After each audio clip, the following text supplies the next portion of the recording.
سبيل الدموع سبيل مريح. Assalamualaikum warahmatullahi wabarakatuh. Sahabat beriman, banyak yang mengira jika rasa sakit yang dialami orang meninggal hanya terjadi ketika tercabutnya nyawa dari raga seseorang. Setelah itu orang yang meninggal dianggap tak lagi merasakan apa-apa. Pasalnya, ketiadaan ruh lantas membuat seseorang berubah menjadi mayit. Namun anggapan tersebut ternyata tidaklah benar adanya. Sebab saat mayit dimandikan, orang meninggal masih bisa merasakan kesakitan. Saking sakitnya, mayat tersebut bahkan sampai menjerit. Seperti apa jeritan mayat yang dimandikan? Mengapa mayat masih bisa merasakan sakit? Tonton dan simak video ini hingga akhir. Dan jangan lupa tekan tombol subscribe, bunyikan lonceng notifikasinya agar membantu channel ini lebih berkembang dalam menyiarkan syiar Islam. Setiap yang bernyawa pasti akan merasakan kematian. Seperti itulah bentuk hukum ketetapan Allah Subhanahu wa Ta'ala yang telah disebutkan di dalam Al-Quran. Karenanya, tak seorang pun makhluk bernyawa dapat selamat dari hukum tersebut. Terlepas apakah ia merupakan makhluk langit ataupun makhluk bumi, semuanya akan kembali ke asal muasal yang telah menciptakannya. Sebagai fenomena yang dahsyat, kematian merupakan sebuah keniscayaan. Hal ini menandakan jika masa kehidupan seseorang makhluk telah berakhir, di mana kehadirannya tidak memandang situasi dan kondisi. Kematian juga tidak memandang tempat dan waktu. Bila saatnya tiba, hal itu tidak bisa diperlambat maupun dipercepat, meskipun hanya sesaat. Hal ini sebagaimana firman Allah Subhanahu wa Ta'ala, "Dan setiap yang bernyawa pasti akan mati kecuali dengan izin Allah sebagai ketetapan yang telah ditentukan waktunya." Quran Surat Al-Imran ayat 145.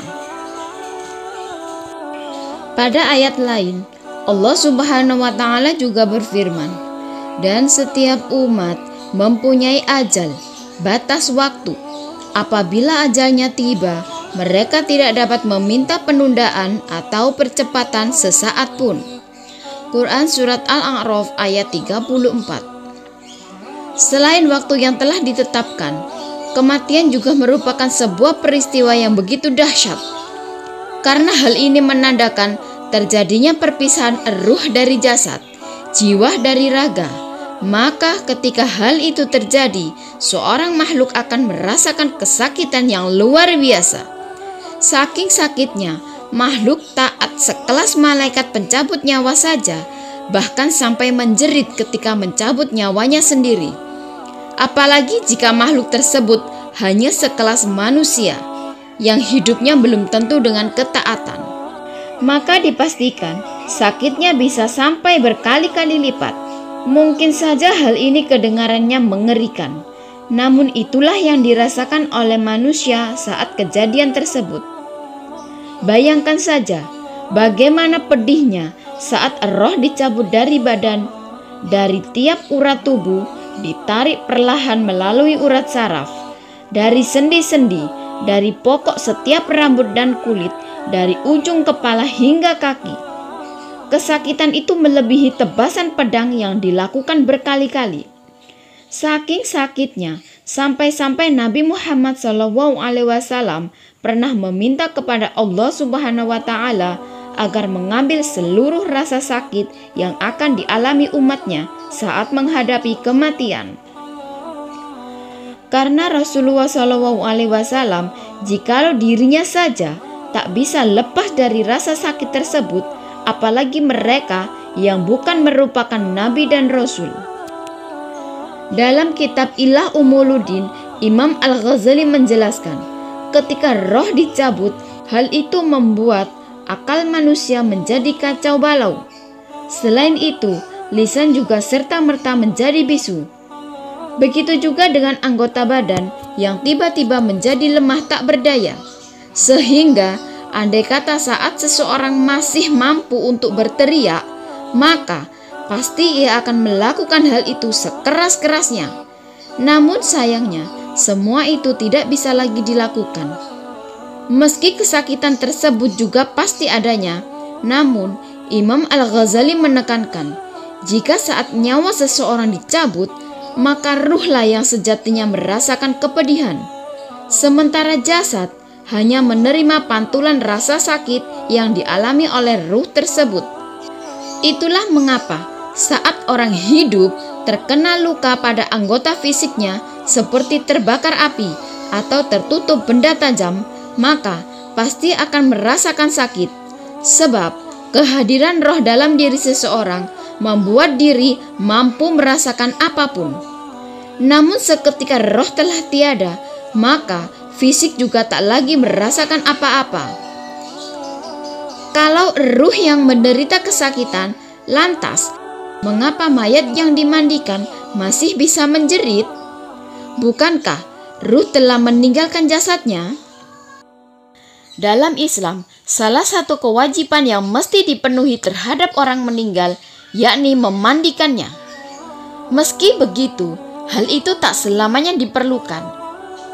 Jika sebab kematian seseorang masuk kategori yang dikecualikan, seperti halnya orang yang mati karena syahid atau bayi yang harus dilahirkan.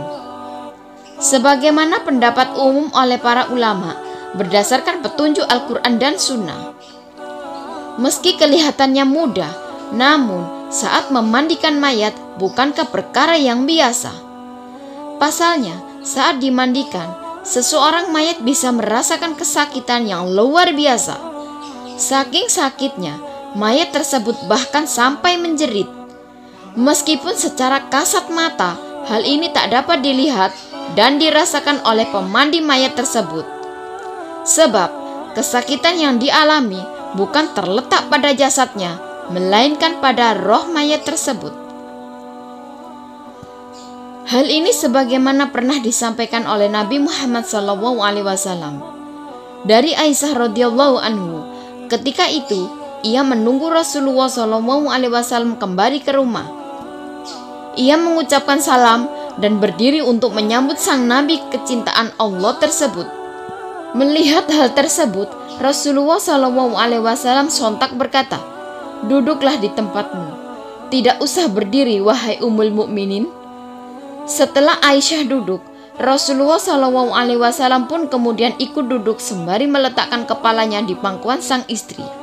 Dalam situasi tersebut, Aisyah lantas mencari uban pada janggut Rasulullah SAW, dan ternyata ia menemukan 19 helai rambut yang sudah memutih pada janggut Rasulullah SAW. Di dalam hati Aisyah berkata, "Sesungguhnya Baginda akan meninggalkan dunia ini sebelum aku, sehingga tetaplah satu umat yang ditinggalkan oleh nabinya." Karena merasa sedih, Aisyah pun menangis hingga air matanya jatuh menetes pada wajah Rasulullah SAW. Sadar terkena tetesan air mata sang istri, Rasulullah SAW pun kemudian terbangun dari pembaringannya dan berkata, "Wahai Ummul Mukminin, apa yang membuatmu menangis?" Mendengar pertanyaan Rasulullah SAW, Aisyah lantas menceritakan apa yang ia rasakan.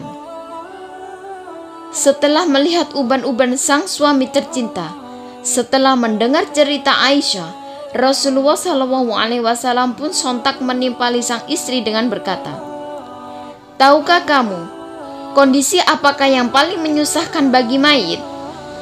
Aisyah menjawab, "Tidak ada kondisi yang paling menyusahkan atas diri mayit dari saat keluar dari rumahnya.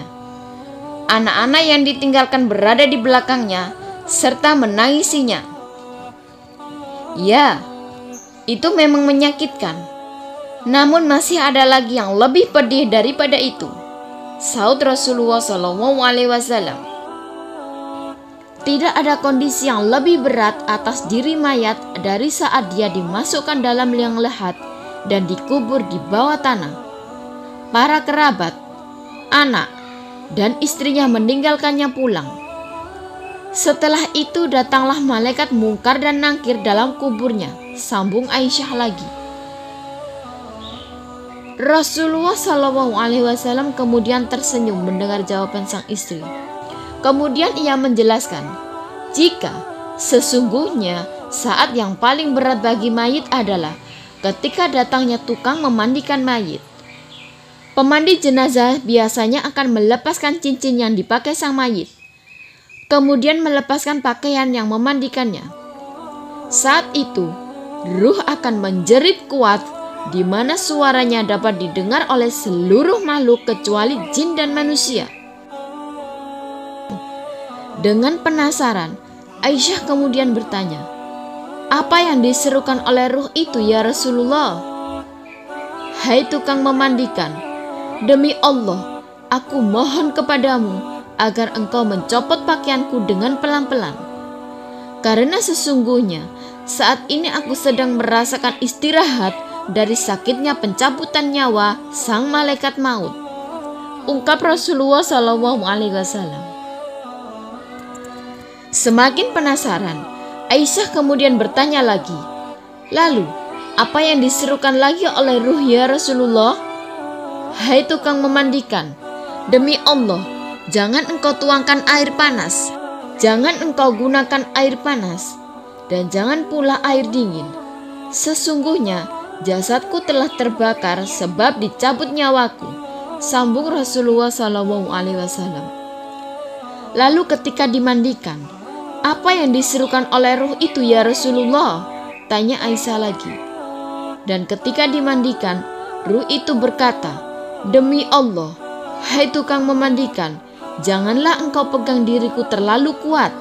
Sesungguhnya jasadku masih terluka karena keluarnya nyawa," jawab Rasulullah SAW.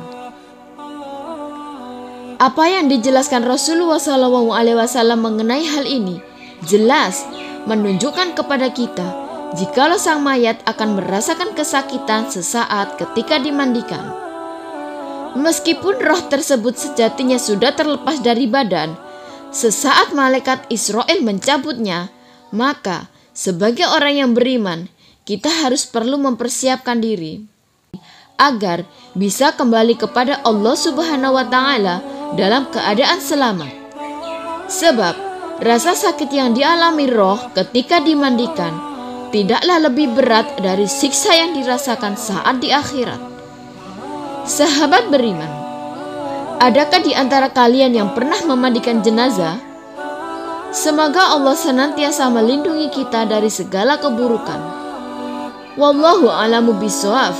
Segala yang baik datangnya dari Allah, dan segala khilaf mohon untuk dimaafkan. Akhirul kalam, wassalamualaikum warahmatullahi wabarakatuh.